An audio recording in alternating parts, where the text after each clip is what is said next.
Welcome to the Carriker Chronicles, the People Show. Check the Post of Husker Nation, brought to you by X-Cancer. Check them out at xcancer.com. I know I don't typically wear the same shirt all day, every day, but if you just watched my video on the talent, the potential, the ability that we have to develop in that wide receiver Nebraska position group, you saw me wearing the same Hakuna Matata, it means no worries for the rest of your day shirt, because literally 5 minutes later, by the way, go check out that video. I don't think it's half bad. Might be worth a watch. Literally 5 minutes later, I found out that we officially have a special teams coordinator. All right, so this is purely a gut reaction. Not a whole lot of stats, not a whole lot of figures. Let's be honest, special teams is pretty abhorred. I don't think we need to drive that point home too much. The one stat and figure I'll give out, because I literally just gave it in my wide receivers video because I talked about potential returners, was we total 27 total punt return yards a year ago. Ladies and gentlemen, I don't know if you know this, but that ain't very good. All right, no more stats and figures needed when it comes to special teams because they're not very good. Maybe I'll address that more in a future video, but this is a gut reaction. So let's light this candle, shall we? All right, breaking.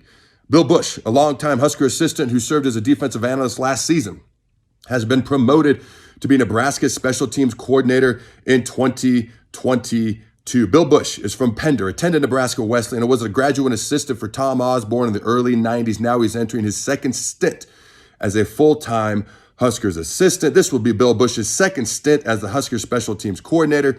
He held that role under Bill Callahan while he coached outside linebackers in 2004 and safeties in 2005, 2007. I spent a lot of time with Coach Busch. He was there when I was there. In fact, when I went back to some of the games this past fall, I visited with Coach Busch.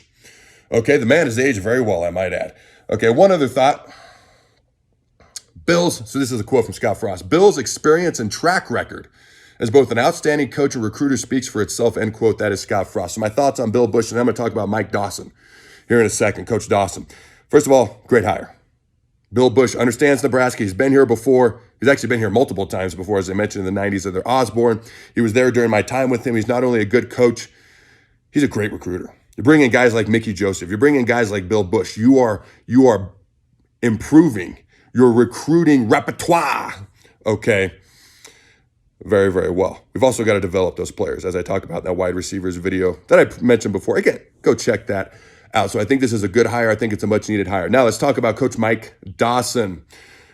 The Huskers also announced today that Mike Dawson will now coach the defensive line in addition to his duties with Nebraska's outside linebacker / edge rushers. He was a special teams coordinator in 2021, the role Bill Busch now has. So this is interesting. When I read that, I was like, I don't know if I've ever heard of someone coaching, we're a 3-4 defense, coaching the D-line, 3 D linemen, and 2 outside linebackers, the pass rushers. Now, kind of the original thought that a lot of people had was that Coach Dawson would take over the D-line and then maybe Barrett Ruud would take over all the linebackers.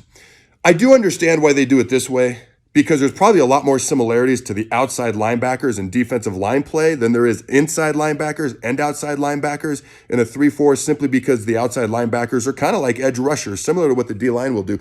That being said, I don't know that I've ever seen this done before, so I'm curious to see how this works out. Kind of my hope was that if Coach Ruud, if Barrett Ruud, my former teammate, did take over all the linebackers, maybe Eric Chenander could help because he has coaching linebackers in his coaching history. And then maybe Coach Dawson would do the whole D-line. But we'll see how this plays out. We'll see how it works out. Okay, we still need a running backs coach. We'll see how that works out. One other thing I wanted to address, because I saw a thread on Twitter about a month ago where somebody was like, and I forget who it was, so I apologize, unpopular opinion, maybe we don't need a special teams coordinator to be good at special teams. I've been in my college days, there were days where we didn't have a special teams coordinator and everything was just divvied up amongst position coaches. And I saw that work. And I saw having a special teams coordinator work. It can work either way in college. Here's what I know. You got to look at the situation that you're in. Through 4 years, Scott Frost and his staff have shown that without a special teams coordinator, they're not very good at doing special teams. We needed a special teams coordinator in the situation that we're in right here, right now. Now, part of me was like, maybe Scott will take over the special teams, because, man, that would send a message if the head coach is coaching special teams. Obviously, he wants to do that CEO role. I'm excited about Busch as a special teams coordinator. I'm curious to see how Coach Dawson doing the D-line and the outside linebackers, edge rushers, is going to work out. Let me know your thoughts. I always want to know what you fine folks have to say. Hit me up in the comments below. Go Big Red Nose, remember. Throw the bug.